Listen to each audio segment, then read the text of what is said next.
Hey everyone, welcome back to the show.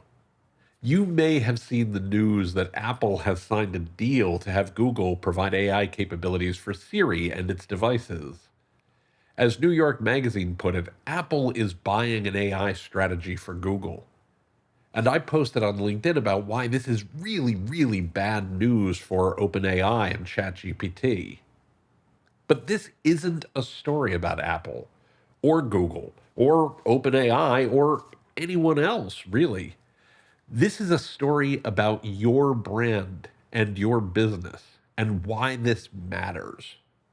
Why? What makes this deal matter to you? I'm Tim Peter. This is episode 480 of The Big Show. Let's dive in. My first reaction when I saw the Apple Google AI news was that OpenAI, the folks that make ChatGPT, is screwed. And let's be clear, I still think that, by the way. It's just not the most important part of the story. To get to the most important part of the story, though, takes a little bit of setup. And here's why. I have argued for a while that OpenAI is in big trouble. OpenAI and Google, along with others, can only drive adoption of their core AI technologies by offering customers useful capabilities, getting those capabilities into customers' hands, and then finding a way to make revenue and profits from that. Those are the three legs of the stool anytime you offer a product or service: utility, distribution, and monetization. ChatGPT clearly provides utility, but its distribution and monetization plans have been, well, to put it mildly, lacking for some time. I talked about this a few episodes ago, which I'll link to in the show notes. But that's why they have introduced a browser and are talking about making physical devices. They need a way to put their tools in more customers' hands, sometimes literally. The deal that Google and Apple have just announced absolutely destroys one of their best paths forward for distribution and monetization, which would have been to develop a deep partnership with Apple. Google has taken that away. Clearly, Gemini was always going to be the default on Android devices, right? Google simply wasn't going to use someone else's AI on their hardware. Now, Gemini is going to be the default on Siri. And more importantly, more broadly, on iPhones and Macs and AirPods and Apple Watches and Apple's ecosystem overall. Being the default matters. There's a reason that Google pays Apple over $20 billion per year to be the default search engine on iPhones and iPads. That's how they ensure that customers use their products on Apple devices. People use defaults way more than we'd like to think. Safari is one of the top browsers in the world because it's the default. Apple Mail is one of the top email tools. And even Apple Maps gets more use than you might expect. Regardless of what the stories tell you, there's a lot of folks out there using Apple Maps. I'd originally assumed that being the default was so important that Google was going to pay Apple to be the default. Apparently not, though. According to some of the stories I've seen, Apple's going to pay Google about $1 billion. And while that might sound like a lot of money, Fast Company's Mark Wilson put it best. He said Apple just straight up robbed Google. Wilson continues by saying that increasingly AI is a commodity. That's one reason that, for Apple, this deal with Google is a steal. While headlines focus on the shocking nature of Google powering Siri, it's a fact that I suspect most iOS users will forget about in day-to-day use as they encounter more and more touch points of Apple intelligence. I completely agree. I've been saying for some time that AI isn't a product all by itself. Instead, it's more like the internet or social media. It's an enabler that makes other products or services better. Apple's revenues already are around $400 billion. And now it's going to have even better AI powered products for the low, low price of 1/4 of 1% of its annual revenues. That is dirt cheap. Even better for Google is forget the $1 billion that they're going to get from Apple. They already have a way to pay for this. Google prints money. Their ads platform is one of the all time great revenue generation machines in history. It's turned them into a company valued at more than $4 trillion. That's trillion with a T. That's an astonishing amount of money, the highest market capitalization for any company ever. Now, Google's introduction of AI to consumers and their use of AI within their ads platform simply make that machine, that revenue generation machine of theirs, even more effective, even more valuable. They're already starting to add personalized ads into AI so they can get even more money here. Yes, it's for the user's benefit. If we have to see ads, I would argue we're absolutely better off seeing ads we're interested in versus ones that we're not. What's also true is that we're more likely to click on ads that we're interested in and drive more revenue for Google. These guys did not get to a $4 trillion valuation by mistake. Again, they know how to turn traffic into money. And as I've already said, this is a huge blow to OpenAI in the longer term. And that is why this matters to your business. Because this is another example of gatekeepers gonna gate in action.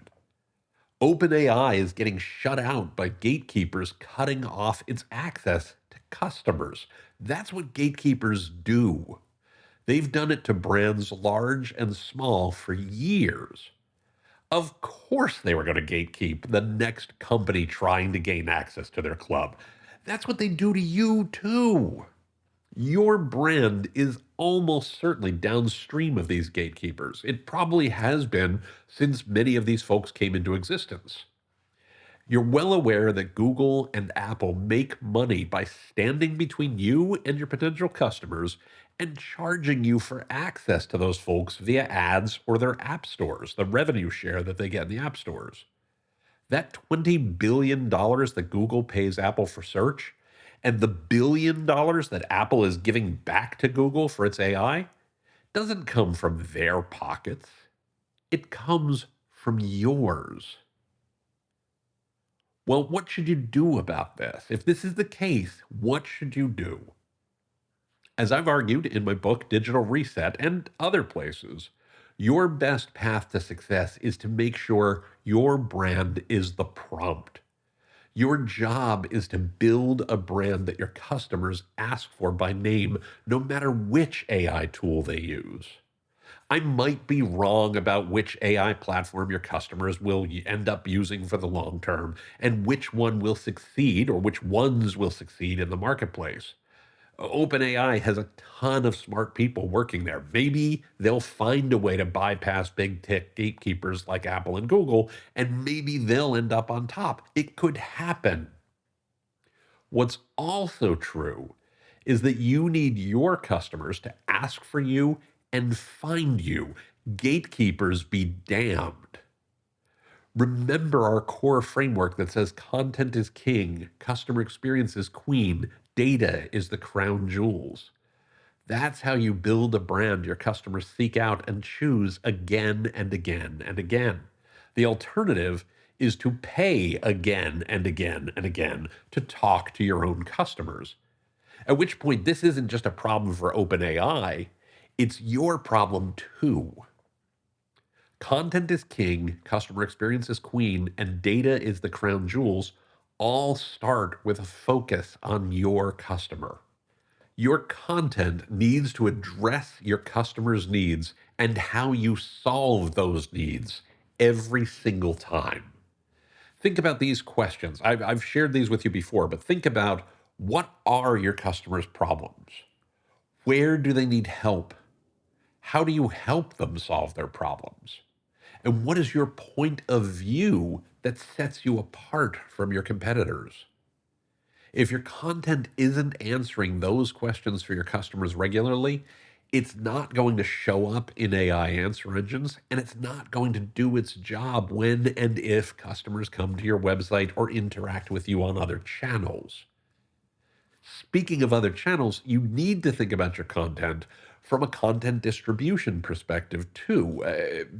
To paraphrase my good friend Mark Schaefer, great content doesn't work if no one ever sees it. Well, how do you get your content in front of your customers? In the age of AI, content distribution weirdly should start with your CRM.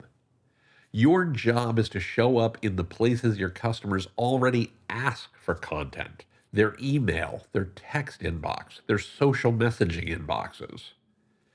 It means that your website then has to focus not just on closing the sale when people show up, but getting customers to sign up to hear from you directly. In an ideal world, everyone who visits your website would sign up for your email and would sign up for your SMS.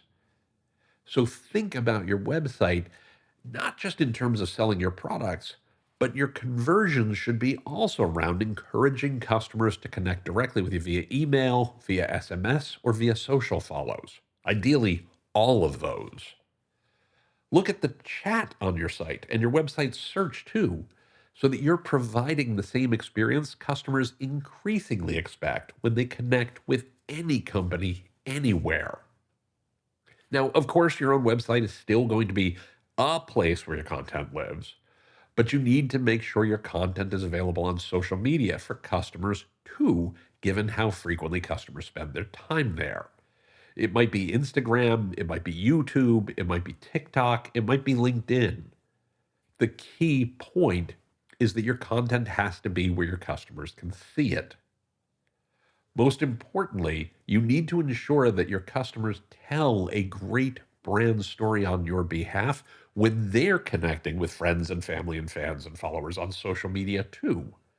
And that's why customer experience is queen.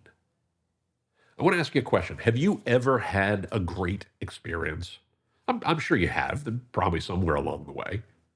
Did you tell anyone about it? Probably a couple folks, right? Most people do. Okay, now think back to your most recent bad experience with a company. Did you tell anyone about it? Of course you did. If you're like most people, you tell everyone about it. Customers tell their friends and family and fans and followers about experiences they've had, good or bad, and especially the bad ones, at almost every social opportunity. It happens online, it happens in group chats, it happens in face to face, and sometimes even random casual encounters. If you're standing in line at the coffee shop or waiting to board a plane, I guarantee either you're telling somebody about a story you've had with a brand or they're telling you about a story they've had with a brand. I mean, if you've got a good story to tell, you know you're going to tell it. That's why it's so crucial that you make sure the story they're telling, your customers are telling about your brand, is a positive one. That's why customer experience matters so much. It's why customer experience is queen. Last, but by no means least, pay attention to your data. Obviously, we're starting to see shifts in traffic from AI or AI browsers. We're seeing traffic show up in all kinds of ways. And to understand where this is coming from, we're paying increasing attention to a metric that we call prompt brand equity. Does your brand show up when your customers prompt AI? Are customers asking for you by name? It's so important that you start keeping track of how often your brand is cited by AI answers, both when they're asking for you by name, but also when they're having high intent discussions without referencing anyone's brand. The frequency with which your brand is cited, sourced, or mentioned within an AI generated answer and the context it's mentioned in is hugely important for your business. Prompt brand equity helps you measure how often the AI thinks your brand is a relevant answer for a given customer's needs. And obviously, it builds true equity in your brand with those customers going forward. So, yes, the AI deal that Apple and Google just signed matters a ton for Apple, Google, OpenAI, and frankly, the rest of the AI ecosystem. But what it signals about how gatekeepers going to gate matters even more to your business. Gatekeepers Gonna Gate is the core argument in my book, Digital Reset Driving Marketing and Customer Acquisition Beyond Big Tech. Gatekeepers are always looking for new ways to charge you, and OpenAI and everyone else for access to your customers. Your job is to make sure that doesn't happen. And your digital reset is all about ensuring that it doesn't. Remember that content is king, customer experience is queen, data is the crown jewels, and that your brand is the prompt. And you'll have a pretty good shot at succeeding, no matter what happens with big tech. Now, looking at the clock on the wall, we are out of time for this week. I'm willing to bet that you might know someone who would benefit from what we've talked about here today. Are you thinking of someone? Why not send them a link to the episode and let them know what you think too? Keep the conversation going. You can also find the show notes for this episode, episode 480, as well as an archive of all our past episodes by going to timpeter.com/podcast. Again, that's timpeter.com/podcast. And of course, be sure to like and subscribe wherever you get your favorite podcasts. If you're looking for something new to read, I'd love to suggest my book called Digital Reset Driving Marketing and Customer Acquisition Beyond Big Tech. You can pick up a copy on Amazon.com or bookshop.org. And let me know what you think. I'd really love to hear from you. I would genuinely appreciate that. Finally, I want to thank you so much for listening. I know I say this just about every week, but this show would not happen without you. I'll be back with a new episode next week. And until then, please be well, be safe, and as the saying goes, be excellent to each other. I'll see you soon.